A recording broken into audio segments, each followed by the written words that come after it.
What's the role of the board when it comes to strategy? And who's in charge? Is it the CEO or is it the board? We'll tackle that very question on this upcoming episode.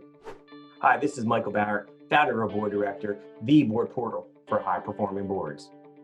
We recently asked Jim Brown, not that Jim Brown, this Jim Brown, the author of The Imperfect Board Member. In my interview with Jim, he explains who's in charge of strategy and how to get the board and the CEO to work together. Let's go.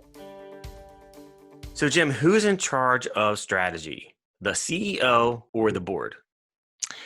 Well, let's remind ourselves that we call these groups boards of directors, meaning they are supposed to be given direction. And there is nothing more central to that function than creating a strategic plan.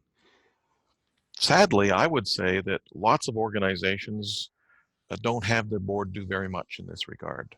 It's more likely that the CEO, the executive director, and the management team has put together a strategy, made a PowerPoint presentation to the board, and asked for their approval of that plan.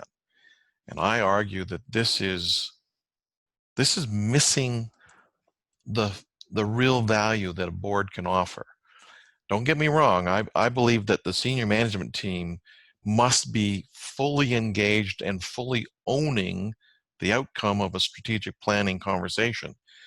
But if they don't involve the directors who bring, hopefully, diverse perspective and experience and a kind of a larger look overview of the whole organization, then they're missing some real value.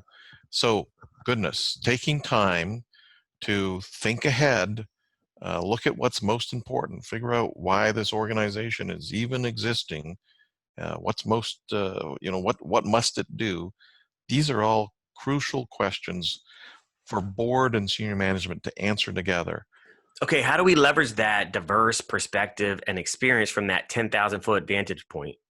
I would suggest that an early stage, so let's say that the fiscal year is the calendar year, as you were suggesting, January starting a new fiscal year for the organization. Well, a plan needs to be in place for January. So back in May or June, it would be really wonderful if the board plus senior management would have what I call a blue sky, dark clouds session. And what I mean by that is that they would take time, in fact, that they would be assigned to do some pre-work before they come together to think about wild ideas of what might be possible in 5 years, and 10 years, and 20 years. Wow. Big things. Yeah. Wow, imagine if money wasn't an object.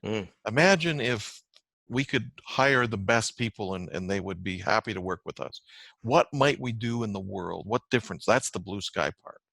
Then what about the dark clouds? What are some patterns that we are seeing that could impact us? What are some trends that we might be noticing in other industries that haven't touched our sector yet, but it could? And this is where things like, wow, changes in the economy. What about what's going on with China and global trade, and how might that affect our organization?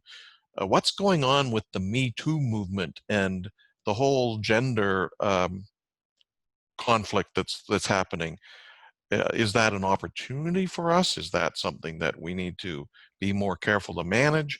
These are the kinds of things that need to get aired so that there's just a bigger view of what's possible and what might be a problem. That early framing should lead to, okay, here are 3 things that we need to learn more about as opportunities. Here are, say, 3 things that are potential problems that we need to learn about. And those would be assigned to, I suggest, the management team to do a bunch of legwork and come back for a September meeting where we continue the conversation more into a planning for the future, but in a 1 to 5 year zone rather than 10 and 20.